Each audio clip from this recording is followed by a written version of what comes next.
Yes, Assalamualaikum guys, salam Jumaat. Hari ini saya nak kongsikan pokok tin variety CDF, Cornadria diffrans.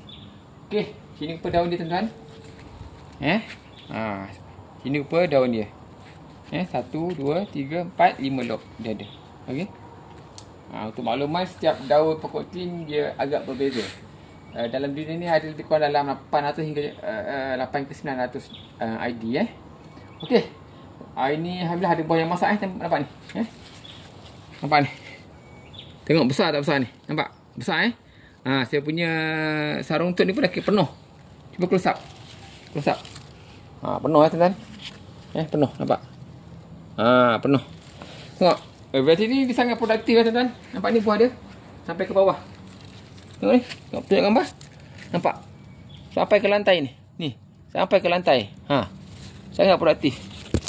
Jadi sesuai untuk nak buat production buah variety ni Jom ni kita petik. Jom tengok. Bismillah. Buat sikit buat sikit close up.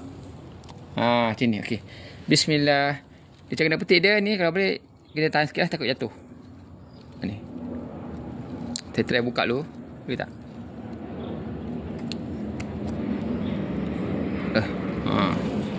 Patah dulu. Kau tuan-tuan penuh Ni. Jadi bulat.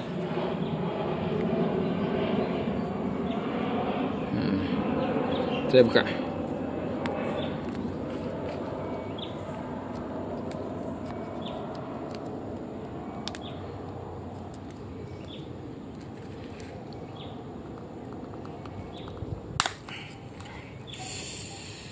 Dan bismillah. Penuh, nampak ni, penuh. Besar nampak? Saya buat saya. Saya buka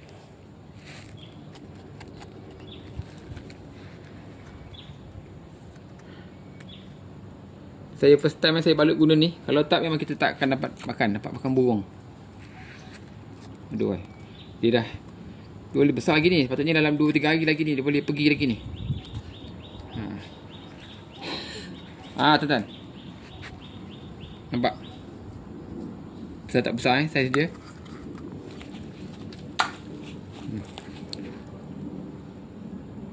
Dia bulat. Nampak dia punya tu. Nampak?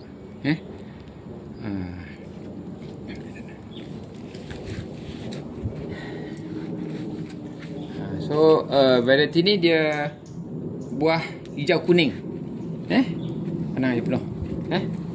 CDF ni dia buah hijau kuning tuan-tuan dia kalau betul-betul panas, cahaya dah warna dah akan berubah jadi warna kuning. Kalau tak cukup panas dia akan masak warna hijau. Patut ni buah ni dia bentuk dia lonjong.